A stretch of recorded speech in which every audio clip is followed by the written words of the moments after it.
Hello नमस्कार साथियों, स्वागत है आप सभी का हमारे इस वीडियो में। आज हम डे 3 लेकर आए हैं, जिसमें हम लोग आज चैप्टर नंबर 3 देखने वाले हैं, जिसका नाम है ह्यूमन रिप्रोडक्शन यानी मानव जनन। इसमें ना टोटल 36 वीवीआई ऑब्जेक्टिव के ऊपर हम लोग आज डिस्कस करेंगे। इससे पहले ऑलरेडी हमारे चैनल पे डे 1 और 2 आ चुका है, जिसको आप ज़रूर जाके देखिए, क्योंकि वो भी बहुत ज़्यादा इंपॉर्टेंट है। डे 1 में हमने 30 वीवीआई ऑब्जेक्टिव को कंप्लीट किया था, जिसमें हमारा पहला चैप्टर शामिल है, जिसका नाम है रिप्रोडक्शन इन ऑर्गेनिज्म यानी जीवों में जनन या प्रजनन। दूसरा दिन था हमारा sexual reproduction in flowering plant, जिसमें पुष्पी पादपों में लैंगिक जनन। और इस चैप्टर से ना हमने टोटल 43 वीवीआई ऑब्जेक्टिव को डिस्कस किया था आपके साथ, तो ये भी आप जरूर जाके देखिए डे 1 डे 2। और आज हम लोग डे 3 में आए हैं, जिसमें आपको दिखेगा अध्याय 3। और अध्याय 3 में ना जो नाम है मानव जनन ह्यूमन रिप्रोडक्शन, इसमें ना टॉप 36 वीवीआई ऑब्जेक्टिव के ऊपर हम लोग बात करेंगे, है ना। देखिए पहला क्वेश्चन है दोस्तों, निम्न में से किसे कॉपर टी रोकता है? निम्न में से किसे कॉपर टी रोकता है? देखिए ये भी क्वेश्चन कई बार पूछा गया है। 2023 में पूछा गया, 2013 में पूछा गया, 2010 में पूछा गया, या यही क्वेश्चन भाषा बदल के भी आता है। जैसे अथवा में ये पूछा गया था, कॉपर टी किससे बचाव का कार्य करता है? ये भी क्वेश्चन 2022 में और 2020 में पूछा गया है। अब इस पूरे इमेज को ना आप देखिए, और इमेज में से आपको पता चल जाएगा। देखिए ये जो बीच वाला संरचना है ना, इसको कहते हैं कॉपर टी। इसको क्या कहते हैं? Copper T. और ये क्या करता है, जब किसी महिला के प्रजनन तंत्र यानी गर्भाशय में लगाया जाता है, तो उससे क्या फायदा होता है, क्या मतलब रोकता है, ये क्या होने नहीं देता है? तो आप याद रखिएगा, ये निषेचन को होने नहीं देता है। यानी कॉपर टी किससे बचाता है? तो निषेचन से बचाता है। यानी इसका राइट आंसर क्या हो जाएगा दोस्तों? राइट आंसर ए हो जाएगा। चलिए दोस्तों, क्वेश्चन नंबर 2 पे चलते हैं। 2 नंबर हमारा क्वेश्चन है आज का, एक शुक्राणु को सीधा अंडाणु में प्रवेश कराने की विधि है। 2023 में ये पूछा गया। कह रहा है कि देखिए ना, एक कह रहा है कि सीधा एगो अंडाणु है मादा के, मान लीजिए कि शरीर के अंदर है ना, उसके अंडवाहिनी में जो निकलता है अंडाशय से, अगर उसी के अंडवाहिनी में सीधे किसी शुक्राणु को पटक दिया जाए यानी रख दिया जाए सीधे उसके पास, तो ये प्रक्रिया क्या कहलाएगा? एक शुक्राणु को ना सीधा अंडाणु में प्रवेश कराने की विधि को क्या कहते हैं? देखिए इस तस्वीर में भी आप देख सकते हैं। ये तस्वीर को देखिए, यहाँ पे अंडाणु पहले से ही था, बस यहाँ पे इस स्ट्रिक्ट के जरिए क्या किया गया है, sperm and egg placed in fallopian tube. देखिए अंडा तो वहाँ पे पहले से था, अब शुक्राणु को क्या किया गया, यहाँ से उठा के वो उसके पास छोड़ दिया गया। अब जैसे ही उसके पास छोड़ेगा तो निषेचन हो जाएगा, लेकिन शुक्राणु यहाँ से ट्रैवलिंग करके नहीं गया, जो रास्ता था ट्रैवलिंग का वो ये नहीं किया। तो बताइए सीधे अंडाणु के पास अगर शुक्राणु जाएगा तो उसे क्या कहेंगे? उसे गिफ्ट कहेंगे। उसे क्या कहेंगे? गिफ्ट। आप याद रखिएगा, उसे गिफ्ट कहेंगे। Answer C is the correct answer. चलिए दोस्तों, क्वेश्चन नंबर हम लोग 3 पे चलते हैं। 3 नंबर हमारा क्वेश्चन है, शुक्राणु का संचलन किनके द्वारा होता है? ये भी क्वेश्चन 2023 में आपका पूछा गया है। जैसे ये शुक्राणु है, आप ये देख सकते हैं तस्वीर में, ये शुक्राणु का जो होता है संचलन किसके द्वारा होता है, यानी ये प्रचलन किसके द्वारा करते हैं, चलते किसके सहायता से हैं? तो याद रखिएगा पूंछ, क्योंकि शुक्राणु के पास जो पूंछ होते हैं ना, वो चलने में इनको मदद करते हैं, दिशा प्रदान करते हैं। ये आप जो देख रहे हैं इसे शुक्राणु का पूंछ कहते हैं। क्या कहते हैं? पूंछ। ये पीछे वाला जो पोर्शन होता है यही पूंछ है, और यही शुक्राणु को ना चलने के लिए प्रॉपर गति देता है। तो आप याद रखिएगा, शुक्राणु का संचलन किनके द्वारा होता है? तो पूंछ के द्वारा होता है। Option D is correct. चलिए दोस्तों, क्वेश्चन नंबर 4 पे आते हैं। 4 नंबर हमारा क्वेश्चन है, हिमोकोरियल अपड़ा निम्न में से किसमें पाया जाता है? यह भी क्वेश्चन 2023 में पूछा गया था, है ना। यहाँ 23 ए हो। चलिए देखिए, बच्चे में ये यहाँ से लेके यहाँ तक जो जुड़ा हुआ है ना, यहाँ से यहाँ तक, ये अपड़ा है। अपड़ा होता क्या है? तो अपड़ा न प्लेसेंटा को कहते हैं, नाभि को कहते हैं। नाभि को क्या कहते हैं? अपड़ा कहते हैं। और यह किस में पाया जाता है? तो यहाँ पे याद रखिएगा, मनुष्य में पाया जाता है। किस में पाया जाता है? मनुष्य में। तो ऑप्शन सी इसका क्या होगा? करेक्ट होगा। हीमोकोरियल अपरांत किस में पाया जाता है? तो आपको बोलना है मनुष्य में पाया जाता है। जैसे आप इस तस्वीर में ना बच्चों को देख सकते हैं, एक बच्चा अपने माँ के गर्भ में ना अपरा के सहायता से जुड़ा होता है, इसे नाभि या प्लेसेंटा भी कहते हैं। चलिए दोस्तों, क्वेश्चन नंबर हम लोग आते हैं 5 पे। क्वेश्चन नंबर आप 5 को देखिए, निम्न निषेचन आंतरिक होता है। आंतरिक निषेचन क्या होता है, किस में होता है? यह भी क्वेश्चन 2022 में पूछा गया था। देखिए, जब शुक्राणु और अंडाणु आपस में मिलते हैं तो इनके मिलने की क्रिया को ही क्या कहते हैं? निषेचन कहते हैं। आप पहले चैप्टर को ना जरूर देखिएगा, डे 1 को, क्योंकि उसमें ना बहुत अच्छे से डिस्कस किया गया। तो शुक्राणु अंडाणु मिलने की क्रिया को निषेचन कहते हैं। तो आप देखिए ना, आंतरिक निषेचन किसमें हो रहा है, मतलब ये जो शुक्राणु है और ये अंडाणु है, ऐसे कौन से जीव हैं जिनके शरीर के अंदर में मिलते हैं। जब ये शरीर के अंदर मिलेगा तो आंतरिक निषेचन होगा, और जब शरीर के बाहर मिलेगा तो उसे बाह्य निषेचन होगा। तो देखिए शार्क मछली एक ऐसा मछली है ना जिसके शरीर के अंदर में शुक्राणु और अंडाणु आपस में मिलते हैं। तो याद रखिएगा, शार्क मछली में ना कौन सा निषेचन होता है, तो आंतरिक निषेचन होता है। तो निषेचन आंतरिक होता है शार्क मछली में, तो बी इसका राइट आंसर हो जाएगा। चलिए दोस्तों, जैसे आप तस्वीर में भी देखिए ना, यह है नर मछली, यह है मादा मछली, है ना, आप देख सकते हैं तस्वीर में।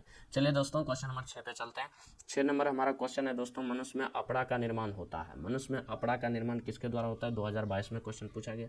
सेम देखिए, ये जो होता है इसे ही नाभि या अपरा कहते हैं ना, या इंग्लिश में प्लेसेंटा भी इसको बोल सकते हैं। अब देखिए ये कहता है ये किसके सहायता से होता है, तो आप याद रखिएगा अभी तुरंत देखे थे, कोरिनियल द्वारा होता है। किसके द्वारा होता है, कोरिनियल के द्वारा होता है। तो option C is correct answer. चलिए दोस्तों, क्वेश्चन नंबर 7 पे चलते हैं। 7 नंबर क्वेश्चन हमारा है, मानव भ्रूण सुरक्षित रहता है। मानव भ्रूण सुरक्षित रहता है, 2022 में ये क्वेश्चन पूछा गया है। किसके सहायता से मानव भ्रूण जो है सुरक्षित रहता है, तो याद रखिएगा एमनियोटिक गुहा के कारण। एमनियोटिक गुहा के कारण ही बच्चे क्या होते हैं, सुरक्षित होते हैं। आप ये देखो ना, बच्चे के बगल बगल में ये लाल सा जो परत दिख रहा है आपको, है ना, जो ये थैली बच्ची जिसमें है, ये लाल सा परत आपको दिख रहा है, इसे ही एमनियोटिक गुहा कहते हैं। तो मानव भ्रूण सुरक्षित रहता है एमनियोटिक गुहा के वजह से। तो B answer is a correct option, है ना। चलिए दोस्तों, क्वेश्चन नंबर 8 पे चलते हैं। 8 नंबर क्वेश्चन है, मानव शुक्राणु के एक्रोसोम का निर्माण होता है। ये भी क्वेश्चन देखिए 2022 में पूछा गया। एक्रोसोम होता क्या है, तो शुक्राणु का देखिए ये शीर्ष वाला जो भाग होता है, इसी को एक्रोसोम कहते हैं। क्या कहते हैं, एक्रोसोम कहते हैं। और ये एक्रोसोम किसके सहायता से बनता है, तो आप याद रखिएगा गोल्जी काय के द्वारा बनता है। किसके द्वारा बनता है, गोल्जी काय के द्वारा एक्रोसोम का निर्माण होता है, इसलिए सी इज अ करेक्ट आंसर। चलिए दोस्तों, क्वेश्चन नंबर 9 पे चलते हैं। 9 नंबर क्वेश्चन है, मादा जंतु जिसमें मध चक्र होता है कौन सा इसमें से है। ये भी क्वेश्चन देखिए 2022 में पूछा गया।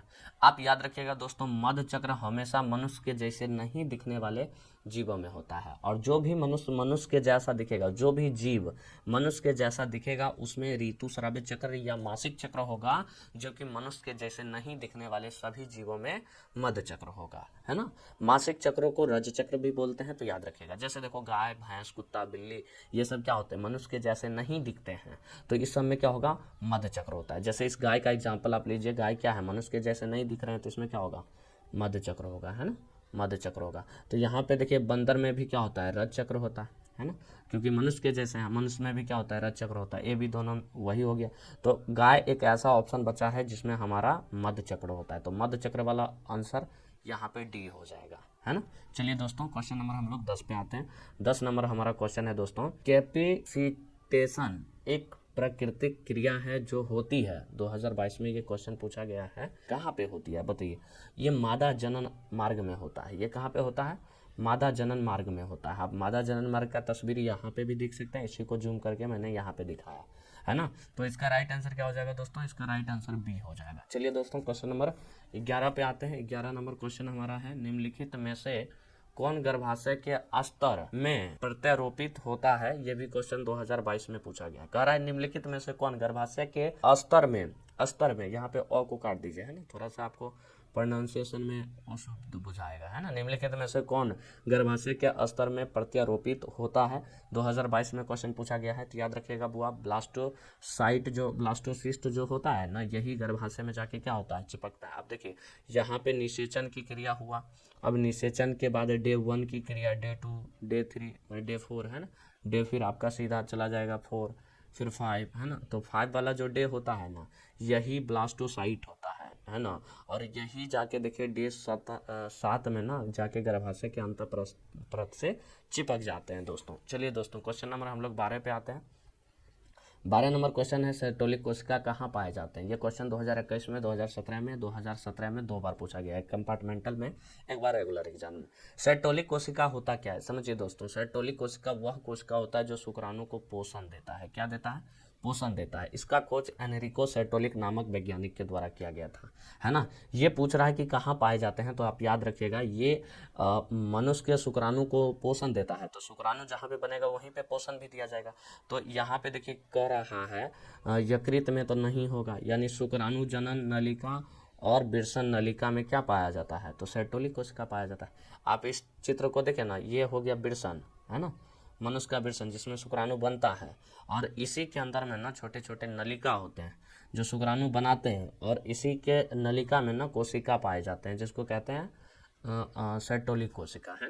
तो जब भी पूछेगा सेटोलिक कोशिका कहाँ पाए जाते हैं, तो बोलेंगे कि विरसन में, और पूछेगा विरसन में किस नलिका में, तो तब बोलेंगे शुक्रजनक नलिका यानी शुक्राणु बनाने वाली कोशिका। तो इसका राइट आंसर क्या हो जाएगा दोस्तों, इसका राइट आंसर बी हो जाएगा। चलिए क्वेश्चन नंबर हम लोग आते हैं दोस्तों 13 पे। 13 नंबर क्वेश्चन हमारा है, मनुष्य में गुणसूत्रों की संख्या होती है। देखिए 2021 में 2017 में पूछा गया है, मनुष्य में गुणसूत्रों की संख्या क्या होती है। अगर सीधा मनुष्य पूछ रहा है तो आप देखिए मनुष्य में सीधा गुणसूत्र की संख्या पूछ रहा है तो 46 होता है ना। लेकिन यहाँ पे ना थोड़ा सा क्वेश्चन में आपको लगाना पड़ेगा, मनुष्य नर में गुणसूत्रों की संख्या क्या होती है, तब इसका राइट आंसर हो जाएगा 44 प्लस एक्स हुआ है। अगर यहाँ पे हो जाता मनुष्य के मादा में गुणसूत्रों की संख्या, तब होता 44 प्लस एक्स एक्स। तब क्या होता है, ये होता है मादा का, है ना, मादा मतलब महिला का, ये होता है पुरुष का। तो आप दोनों में से कोई सा भी आंसर अभी मारिएगा तो आपका सही हो जाएगा। जैसे देखिए मनुष्य में क्या है, एक्स वाई क्रोमोसोम है, और महिला में ना एक्स एक्स क्रोमोसोम है बस। तो इसमें क्या हो जाएगा, इसमें ना हो जाएगा 44 प्लस एक्स वाई, और इसमें क्या हो जाएगा 44 प्लस एक्स एक्स बस। तो जब पूछेगा मनुष्य मादा में गुणसूत्रों की संख्या तो 44 प्लस एक्स एक्स बोलेंगे, जब पूछेगा मनुष्य नर में गुणसूत्रों की संख्या तब बोलेंगे 44 प्लस एक्स वाई। तो यहाँ पे इसका आंसर ए भी सही हो जाएगा, बी भी सही हो जाएगा। लेकिन अगर क्वेश्चन में नर लगाएगा तब आंसर बी सही होगा, और क्वेश्चन में अगर मादा शब्द लगाता है तब आंसर ए आपका सही होगा। ठीक है, सीधा पूछ रहा है मनुष्य के गुणसूत्रों की संख्या, तो मनुष्य में सीधा गुणसूत्रों की संख्या याद रखिएगा 46 होता है। अगर नर का बात किया तो तब हो जाएगा 44 प्लस एक्स वाई, क्या हो जाएगा 44 प्लस एक्स वाई। मादा का बात किया तब क्या हो जाएगा 44 प्लस एक्स एक्स, तब क्या हो जाएगा 44 प्लस एक्स एक्स। चलिए इतना आप याद रखिएगा दोस्तों। चलिए दोस्तों क्वेश्चन नंबर हम लोग आते हैं 14 पे। 14 नंबर क्वेश्चन हमारा है, गैमेट निर्माण को कहते हैं। गैमेट निर्माण, ये भी क्वेश्चन 2021 में 2012 में पूछा गया। गैमेट के निर्माण यानी गैमेट देखिए जैसे शुक्राणु क्या होते हैं, गैमेट होते हैं, युग्मक है ना। अंडाणु क्या है, अंडाणु ये आप देख रहे हैं अंडाणु को, ये भी एक युग्मक है, दोनों क्या है युग्मक है। ये मादा युग्मक है ना, ये मादा युग्मक है, ये आपका नर युग्मक है ना। अब बताइए इस युग्मक का निर्माण को क्या कहते हैं। तो ऊपर में क्वेश्चन पूछा गैमेट निर्माण को कहते हैं, तो गैमेट निर्माण को क्या कहते हैं, गैमेट निर्माण को कहते हैं गैमेटोजेनेसिस। क्या कहते हैं, गैमेटोजेनेसिस, है ना। तो इसका राइट आंसर ए होगा, याद रखिएगा। चलिए दोस्तों क्वेश्चन नंबर 15 पे चलते हैं। 15 नंबर क्वेश्चन है, ऋतुस्रावी चक्र किसमें पाया जाता है। ये देखिए क्वेश्चन 2021 में पूछा गया है। ऋतुस्रावी चक्र, अभी जस्ट हम बोले थे मध्य चक्र और रज चक्र में अंतर बोले थे ना। रज चक्र मतलब मनुष्य के जैसे दिखने वाले सभी जीव में रज चक्र होता है, अब मनुष्य के जैसे नहीं दिखने वाले सभी जीव में क्या होता है, मध्य चक्र होता है। तो यहाँ ऋतुस्रावी चक्र को ही क्या कहते हैं, रज चक्र कहते हैं, मासिक चक्र कहते हैं। तो देखिए बंदर हो गया, गोरिल्ला हो गया, मनुष्य हो गया, ये सब में क्या होता है, सब में रज चक्र पाया जाता है। कौन पाया जाता है, रज चक्र। तो मनुष्य भी इसका हो जाएगा, बंदर भी हो जाएगा, चिंपैंजी भी हो जाएगा।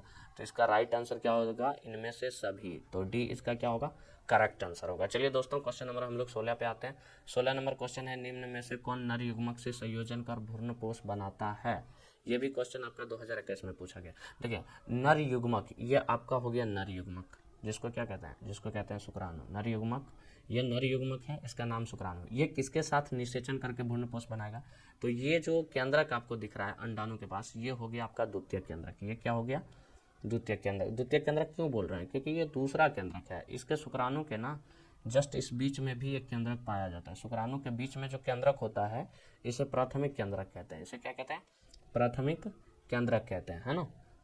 प्राथमिक केंद्रक। अब प्राथमिक केंद्रक को किससे मिलना पड़ेगा? द्वितीय केंद्रक से, तभी तो डी 2n गुणसूत्र बनेगा। और जब 2n गुणसूत्र बनेगा तो उसे युग्मनज कहेंगे, और यही 2n गुण आगे जाके नया जीव बना देगा। क्या बना देगा? नया जीव बना देगा। तो याद रखिएगा, है ना, नर युग्मक हमेशा भ्रूणपोष कब बनाएगा? जब द्वितीय केंद्रक से मिलेगा। तो इसका राइट आंसर क्या हो जाएगा? डी हो जाएगा, है ना। नर युग्मक से संयोजन कर भ्रूणपोष बनाता है तो द्वितीय केंद्रक, है ना, याद रखिएगा। चलिए दोस्तों, क्वेश्चन नंबर हम लोग 17 पे आते हैं। 17 नंबर क्वेश्चन है, ग्राफियन पुटिका पुटक कहाँ पाया जाता है? ग्राफियन पुटक कहाँ पाया जाता है? ग्राफियन पुटक कहाँ पाया जाता है? ये भी क्वेश्चन देखिए 2020 में पूछा गया है। ग्राफियन पुटक देखिए, ये जो अंडाशय है, यहाँ से लेके यहाँ तक का जो भाग है ना, ये अंडाशय है। ये क्या है? अंडाशय है। अंडाशय के ना देखिए यहाँ पे कोर्टेक्स मेडुला दिखाया। मेडुला जो होता है ना, ये अंदर वाला भाग होता है, यानी जब आप अंडाशय को अंदर से देखिएगा तो मेडुला कहलाएगा, बाहर से देखना कोर्टेक्स कहलाएगा। तो जब आप अंडाशय से अंडाणु को निकलते हुए देखते हैं, आप चित्र में देखिए, ये देखिए, ये अंडाणु है। ये क्या है? अंडाणु, जिसको मादा युग्मक कहते हैं। और ये जो शेष भाग बचा, ये आपका है ग्राफियन पुटिका। ये क्या है? ग्राफियन पुटिका। शेष भाग जो बचेगा ना, वो पीत पिंड कहलाएगा बाद में, और जाके प्रोजेस्टेरॉन हार्मोन बनाएगा। तो अभी ग्राफियन पुटिका कहाँ पाया जाता है? तो आप देखिए भाई, ये पूरा संरचना क्या है? अंडाशय है। तो कहाँ पाया जाता है? मानव वृषण में नहीं होगा, क्योंकि ये नर से संबंधित। मानव अंडाशय में, तो इसका राइट आंसर क्या हो जाएगा? मानव अंडाशय में। तो इसका राइट आंसर बी हो जाएगा। तो ग्राफियन पुटिका कहाँ पाया जाता है? तो अंडाशय, मादा के अंडाशय में पाया जाता है। चलिए दोस्तों, क्वेश्चन नंबर 18 पे आते हैं। 18 नंबर हमारा क्वेश्चन है दोस्तों। 18 नंबर क्वेश्चन है, किस जनन परत से रक्त तथा परिवहन तंत्र का उद्भव होता है? ये भी क्वेश्चन 2020 में आपका पूछा गया। देखिए, ये आप जब देखिएगा ना, तो इसका मेजोडर्म परत होगा। क्या होगा? मेजोडर्म परत के कारण ही ये सारे चीज़ें होते हैं। तो इसका राइट आंसर बी हो जाएगा। चलिए दोस्तों, क्वेश्चन नंबर 19 पे आते हैं। 19 नंबर क्वेश्चन है, परिपक्व शुक्राणु के शीर्ष पर एक टोपीनुमा संरचना पाई जाती है, उसे क्या कहते हैं? ये क्वेश्चन 2019 में पूछा गया था। ये देखिए, शुक्राणु के ऊपर ये जो टोपीनुमा संरचना है ना, ये टोपीनुमा संरचना क्या कहलाता है? तो आप याद रखिएगा, ये टोपीनुमा संरचना जो होता है ना, एक्रोसोम कहलाता है। एक्रोसोम किससे बना होता है? तो गोल्जी काय से, अभी तुरंत हम लोग देखे थे, है ना। तो शुक्राणु का शीर्ष भाग को क्या कहते हैं? एक्रोसोम कहते हैं। या टोपीनुमा जो संरचना होता है उसे एक्रोसोम कहते हैं। तो इसका राइट आंसर क्या हो जाएगा? ए हो जाएगा। चलिए दोस्तों, क्वेश्चन नंबर 20 पे आते हैं। गर्भाशय किससे संबंधित है? तो 2019 में पूछा गया। गर्भाशय हमेशा याद रखिएगा, गर्भाशय ये जो बीच वाला संरचना है ना, इसको गर्भाशय कहते हैं, इंग्लिश में यूट्रस। और ये किसका है? देखिए, ये मादा का है। किसका है? मादा का है। तो गर्भाशय किसका होगा? मादा का होगा। मादा स्त्री जनन तंत्र से संबंधित है। बिल्कुल राइट। इसका बी आंसर क्या होगा? करेक्ट होगा। चलिए दोस्तों, क्वेश्चन नंबर 21 पे आते हैं। 21 नंबर क्वेश्चन है, इनमें से कौन सी तकनीक पात्र निषेचन के अंतर्गत नहीं आता है? ये 2018 के कंपार्टमेंटल में पूछा गया था। देखिए, अंतःगर्भाशय युक्ति जो है ना, उसके अंतर्गत नहीं आता है। इसका डी आंसर जो है करेक्ट आंसर होगा। जैसे कोपरटी आप देखे थे ना, ये तस्वीर को आप देख सकते हैं, कोपरटी। चलिए दोस्तों, क्वेश्चन नंबर हम लोग आते हैं 22 पे। 22 नंबर क्वेश्चन है, एक स्वस्थ महिला के पूरे जीवन काल में उत्पन्न अंडे की कुल संख्या कितनी होती है? 2018 में पूछा गया। तो आपको जब भी पूछेगा एक स्वस्थ महिला कितना अंडा अपना जीवन काल में दे सकता है, तो 400 दे सकता है। तो इसका बी आंसर जो है करेक्ट होगा। यानी ये अंडाशय से ना, दोनों अंडाशय मिला के एक महिला के पूरे जीवन काल में 400 अंडे बनते हैं। कितना अंडे बनते हैं? 400 अंडे बनते हैं। चलिए दोस्तों, अगला क्वेश्चन 23 नंबर पे आते हैं। 23 नंबर क्वेश्चन है, सबसे अधिक तथा सबसे कम जीन वाले मानव गुणसूत्र इनमें से कौन है? ये भी क्वेश्चन 2018 में पूछा गया। याद रखिएगा, गुणसूत्र 11वीं 21वीं एवं वाई, 21वीं एवं वाई जो है ना दोस्तों, ये सबसे कम गुणसूत्र पाए जाने वाला है। वाई वाला बहुत कम पाया जाता है। 21वीं के साथ वाई, इसका राइट आंसर क्या हो जाएगा? ए हो जाएगा। चलिए दोस्तों, क्वेश्चन नंबर 24 पे आते हैं। 24 नंबर क्वेश्चन है, निम्न में से कौन द्विगुणित संरचना है? तो देखिए, द्विगुणित संरचना, ये क्वेश्चन 2017 में, 2016 में, 2016 में पूछा गया। तो आपसे पूछेगा द्विगुणित संरचना, तो युग्मनज होगा। क्या होगा? युग्मनज होगा। इसका पूरा कहानी ना पहले चैप्टर में बताए हुए थे दोस्तों, कैसे पहचानना। देखो, ऐसे कोशिका जिसके पास ना केंद्रक में गुण आधा हो, गुण क्या हो? आधा हो, उसे अगुणित कहते हैं। जैसे अंडाणु के पास भी 23 होता है, शुक्राणु के पास भी 23 होता है, तो ये दोनों क्या हो जाएगा? एन हो जाएगा, अगुणित हो जाएगा। अब देखो, जब शुक्राणु और अंडाणु दोनों आधा आधा वाला आपस में मिल जाएगा, तो दोनों का मिला हुआ तो अंडाणु के पास केंद्रक की संख्या कितना, 2 गो। ये भी n था शुक्राणु का, ये इनका खुद का n था, तो n प्लस n क्या बना लिया, 2n, है ना। तो ये जो 2n वाला संरचना बना शुक्राणु और अंडाणु के मिलने के बाद, इसे ही युग्मनज कहते हैं। तो इसका राइट आंसर युग्मनज यानी सी होगा, है ना। चलिए दोस्तों क्वेश्चन नंबर 25 पे आते हैं। 25 नंबर क्वेश्चन है, एक्रोसोम इनमें से किसका संभाग है। एक्रोसोम 2017 में, 2017 में, 2016 में पूछा गया ये क्वेश्चन है। एक्रोसोम इनमें से किसका संभाग, देखिए ये टोपिनोमा जो संरचना है शीर्ष भाग है, इसका शुक्राणु का जस्ट ऊपर वाला ये जो भाग है, इसी भाग को कहते हैं एक्रोसोम। इसी भाग को क्या कहते हैं, एक्रोसोम। और ये किसका भाग है, तो ये पूरा संरचना जो है ना दोस्तों, ये पूरा संरचना शुक्राणु का है। किसका है, शुक्राणु का है। तो आप क्वेश्चन का आंसर आपको पता चल गया कि मानव शुक्राणु के शीर्ष का, किसका, मानव शुक्राणु के शीर्ष का, ये आंसर क्या होगा, करेक्ट होगा। चलिए दोस्तों क्वेश्चन नंबर हम लोग 26 पे आते हैं। 26 नंबर हमारा क्वेश्चन है दोस्तों, द्विगुणित संरचना है। ये भी क्वेश्चन 2017 में, 2015 में पूछा गया। द्विगुणित संरचना कौन होगा, तो देखिए द्विगुणित संरचना अभी जस्ट बताए थे, युग्मनज होगा। कौन होगा, युग्मनज, क्योंकि इसके पास गुणसूत्र पूरा होते हैं, जबकि अंडा के पास गुणसूत्र आधा होता है, तो इसे अवगुणित कहेंगे। द्वितीय केंद्रक, अंडा के अंदर जो केंद्रक होता है उसे द्वितीय केंद्रक कहते हैं, और ये भी केंद्रक अकेले है, तो इसमें भी गुणसूत्र क्या होगा, आधा होगा। युग्मनज इसका राइट आंसर है। चलिए दोस्तों क्वेश्चन नंबर 27 पे आते हैं। 27 नंबर क्वेश्चन है, शरीर के बाहर होने वाले निषेचन को कहते हैं, क्या कहते हैं, 2017 में पूछा गया। शरीर से जब देखिए यहाँ पे नर मेढक भी क्या क्या अपना, नर मेढक भी अपना गैमेट दे दिया, यानी युग्मक, नर युग्मक दे दिया। और देखिए ये मान लीजिए ये मादा मेढक है ना, नीचे वाला, ऊपर वाला नर मेढक था।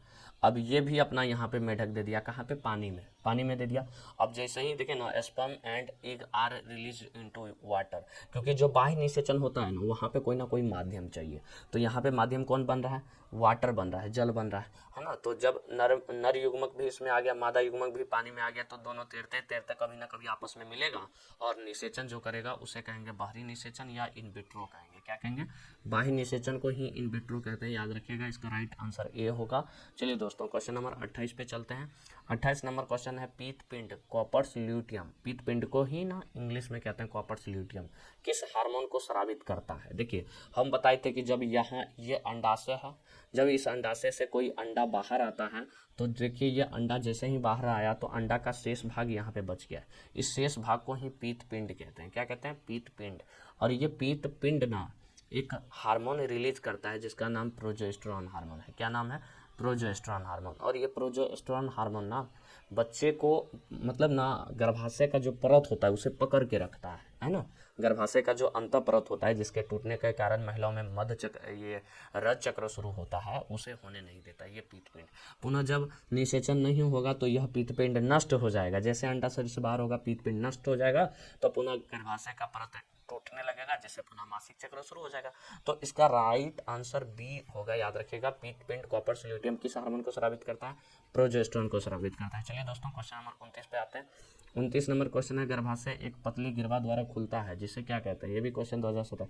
देखिए ये सर्विक्स का मतलब होता है गिरवा। देखिए ये गर्भाशय खुला गिरवा में, गिरवा आगे खुल गया योनि में। आगे कहाँ खुल गया, वेजाइना। वेजाइना का मतलब होता है योनि। तो आगे याद रखिएगा, गर्भाशय एक पतली गिरवा में खुलती है, जिसे क्या कहते हैं, जिसे योनि कहते हैं, है ना। इसका राइट आंसर ए हो जाएगा। चलिए क्वेश्चन नंबर हम लोग दोस्तों 30 पे आते हैं। 30 नंबर क्वेश्चन है, पुरुष जनन तंत्र शरीर में अवस्थित होता है कहाँ पे, मतलब पुरुष प्रजनन तंत्र कहाँ पे अवस्थित होता है। यह भी क्वेश्चन आपका 2017 में पूछा गया है। देखिए पुरुष का प्रजनन तंत्र यहाँ पे उसके पेल्विक अवस्था में होता है ना, जिसे आप पेल्विक अवस्था या हिंदी में ना स्वरोनी क्षेत्र बोल सकते हैं। क्या बोल सकते हैं, स्वरोनी क्षेत्र, यानी कमर वाला हिस्सा में होता है ना। इसका राइट आंसर ए हो जाएगा। चलिए दोस्तों क्वेश्चन नंबर 31 पे आते हैं। नर जर्मिनल कोशिका होती है, तो नर जर्मिनल कोशिका क्या होती है, ये क्वेश्चन पूछा गया 2017 में। और ये याद रखिएगा, नर जर्मिनल जो कोशिका होती है ना, ये द्विगुणित होता है। क्या होता है, नर जर्मिनल कोशिका इसके वृषण में पाया जाता है, और वृषण नर जर्मिनल कोशिका के द्वारा ही क्या होता है, शुक्राणु का निर्माण होता है ना। शुक्राणु बनाने की क्रिया इसी के द्वारा होता है। तो बनाने वाला कोशिका हमेशा क्या होता है, द्विगुणित होता है, सबको मालूम है। तो नर जर्मिनल कोशिका क्या होगा, 2n होगा, द्विगुणित होगा। चलिए दोस्तों क्वेश्चन नंबर 32 पे आते हैं। सीसन का अंतिम वर्धिक भाग एक ढीला त्वचा से ढका होता है, जिसे क्या कहते हैं। ये क्वेश्चन 2017 में पूछा गया है। आप देखिए पेनिस को जैसे ही आप देखिएगा ना, तो आपको पेनिस के आगे का देखिए ये वाला जो हिस्सा है ना, यहाँ पे ये जो त्वचा है, इसे फोर स्किन कहते हैं, या हिंदी में अग्रछंद कहते हैं। ये ढीला त्वचा होता है जो कि मैथुन के दौरान पीछे खिसक जाता है ना। तो इसे क्या कहते हैं, फॉर स्किन को हिंदी में क्या कहते हैं, अग्रछंद कहते हैं। क्या कहते हैं, अग्रछंद। तो शीशन का अंतिम वर्धित भाग एक ढीला त्वचा से ढका होता है, जिसे क्या कहते हैं, तो अग्रछंद इसका राइट आंसर हो जाएगा। ऑप्शन की बात करेगा तो ए इज ए करेक्ट आंसर। चलिए दोस्तों क्वेश्चन नंबर 33 पे चलते हैं। 33 नंबर क्वेश्चन है, शुक्राणु जनन की प्रक्रिया में शुक्राणु का उत्पत्ति कहाँ से होती है। शुक्राणु का उत्पत्ति कहाँ से होता है, ये क्वेश्चन 2017 में पूछा गया। आप याद रखिएगा, शुक्रजनक नलिका से होता है। कहाँ से होता है, शुक्रजनक नलिका से। आप बिरसन को जब देखेगा ना, तो मानव का जो बिरसन होता है ना, बिरसन के एक बिरसन के अंदर में 250 से 300 पाली होता है, और इसके प्रत्येक पाली में ना 2 से 3 शुक्रजनक नलिका होता है। इसके एक शुक्रजनक नलिका में ना ये पूरी प्रक्रिया होता है। अब देखो बिरसन का ना ये काट चित्र है। बिरसन के आगे जो नलिका होता है शुक्रवाहक नलिका, जिसे वास डिफरेंस कहते हैं। एपिडाइडेमिस अधिबिरसन हो गया, टेस्टिस, ये पूरा बिरसन का चित्र। इसको अंदर में ना देखिए काट के दिखाया गया। इसके अंदर में ना शुक्रजनक नलिका, ये जो नलिका दिख रहा है ये शुक्रजनक नलिका, शुक्रजनक नलिका के अंदर का तस्वीर दिखाया है। देखिए इसमें कैसे कैसे ये जाके इतना बड़ा शुक्राणु का निर्माण होता है। तो शुक्राणु जनन की प्रक्रिया में शुक्राणु की उत्पत्ति कहाँ से होती है, तो शुक्रजनक नलिका से होती है। और शुक्रजनक नलिका होता कहाँ है, तो एक बिरसन के अंदर 250 से 300 पाली है, और एक पाली के अंदर में 2 से 3 शुक्रजनक नलिका है। और शुक्रजनक नलिका में 2 कोशिका होता है ना, याद रखिएगा, नर जर्मिनल कोशिका और सेटोलिक कोशिका। नर जर्मिनल कोशिका शुक्राणु बनाएगा और सेटोलिक कोशिका उसको पोषण देगा, है ना। बहुत सारी कहानी है जो कि आपको डिटेल में पढ़ते तो समझ में आता है। चलिए दोस्तों, हालांकि इसका क्वेश्चन का राइट आंसर ए हो जाएगा, है ना। चलिए क्वेश्चन नंबर हम लोग 34 पे चलते हैं। 34 नंबर क्वेश्चन है दोस्तों, सगर्भात के दूसरे माह के अंत तक भ्रूण में विकसित हो जाता है। दूसरे माह तक भ्रूण में क्या विकसित हो जाता है, ये क्वेश्चन 2017 में पूछा गया। देखिए इसमें याद रखिएगा, पूर्ण रूप से बच्चे का सभी अंग विकसित हो जाता है। जैसे आप तस्वीर में देख रहे हैं, बच्चा का एकदम सब अंग बन गया है। तो दूसरे माह तक बच्चा का ना सभी अंग बन जाता है। ये अंदर का जो भी अंग होता है ना, जैसे किडनी हो गया, फेफड़ा हो गया, ये वो सब अंग बन जाते हैं। चलिए दोस्तों क्वेश्चन नंबर हम लोग 35 पे आते हैं। 35 नंबर क्वेश्चन है, गर्भावस्था के दौरान गर्भ की पहली गतिशीलता किस माह में देखी जा सकती है। मतलब बच्चा जो पहली बार गर्भ में घूमता है, अपने जगह को बदलता है, ये कब बदलता है, कितने माह में बदलता है, तो 5वें माह में बदलता है। याद रखिएगा 5वें माह में ना बच्चा में पहली बार गति देखने को मिलता है, जो बच्चे अंदर में छटपटाते हैं या अपने जगह को, पोजीशन को चेंज करते हैं। तो इसका राइट आंसर क्या हो जाएगा, सी हो जाएगा, 5वां महीना हो जाएगा। चलिए क्वेश्चन नंबर 36 पे, और आज हमारा ना इस चैप्टर का लास्ट ऑब्जेक्टिव भी है। तो आप जरूर देख लिए हैं पूरा वीडियो, यहाँ तक देखे हैं तो आपको बहुत बहुत धन्यवाद। साथ बता दें आपको, अगर इस पूरे चैप्टर का ना ऑनलाइन टेस्ट देना है तो डिस्क्रिप्शन बॉक्स के नीचे मैं आपको डे 1 डे 2 का भी लिंक दे दूंगा, तो वो दोनों वीडियो भी देख लीजिएगा। सबसे पहला जो लिंक मिलेगा ना, वो फ्री ऑनलाइन टेस्ट का मिलेगा, जिस पे क्लिक करके ना आप free of cost online test दे सकते हैं, जिसमें यही 36 ऑब्जेक्टिव रहेगा। आपको आंसर देना है और अपनी तैयारी को चेक करना है कि कितना ऑब्जेक्टिव इस वीडियो को देखने के बाद आपको याद रहा और कितना नंबर 36 में से आपका आएगा। वो पूरा जानकारी आपको उस टेस्ट से पता चल जाएगा इंस्टेंटली, यानी तुरंत। चलिए आज का हमारा लास्ट क्वेश्चन है 36 नंबर, कौन सी कोशिका मानव बिरसन में शुक्राणु को पोषित करता है या पोषण देता है। ये क्वेश्चन कई बार पूछा गया, 2017 में भी पूछा गया। आप याद रखिएगा, देखिए ये कोशिका के अंदर एक नली के अंदर, जब शुक्रजनक नलिका के अंदर देखेगा तो 2 कोशिका होता है ना। तो सेटोलिक कोशिका उसमें क्या दे रहा होता है, पोषण दे रहा होता है। तो इसका डी आंसर क्या हो जाएगा, राइट हो जाएगा। पोषण देने वाला कोशिका सेटोलिक कोशिका को कहा जाता है, जो शुक्राणु को पोषण देता है ना। यहाँ पे देखिए शुक्राणु अपना पोषण ले रहा है ना, पोषण यहाँ पे करता हुआ आपको दिख रहा है। फिर जब मैथुन की क्रिया होती है, यहीं से शुक्राणु निकल कर शरीर से बाहर, शुक्राणु नलिका के द्वारा शरीर से बाहर मादा के बॉडी में चला जाता है ना। तो पूरी प्रक्रिया हम लोग याद रखेंगे दोस्तों, है ना। इतना देखने के लिए दोस्तों आपको बहुत बहुत धन्यवाद। अगले वीडियो के लिए आप जरूर इंतजार करिए। अगला चैप्टर जो हमारा है उसका नाम है जनन स्वास्थ्य है, 4था चैप्टर। और उसमें भी जितना भी BBI ऑब्जेक्टिव होगा उसको हम लोग आपके सामने लेके आएंगे। या हमारा वेबसाइट का आपको नाम भी दिख रहा है, www.rrbiologyclasses.com। अधिक जानकारी के लिए आप उस पर भी जा सकते हैं। वहाँ पे बहुत सारे नोट्स आपको मिल जाएंगे या बहुत सारा ऑनलाइन टेस्ट फ्री मिल जाएगा, है ना। चलिए दोस्तों इतना के लिए धन्यवाद, मिलते हैं अगले वीडियो में, तब तक के लिए जय हिंद, जय भारत।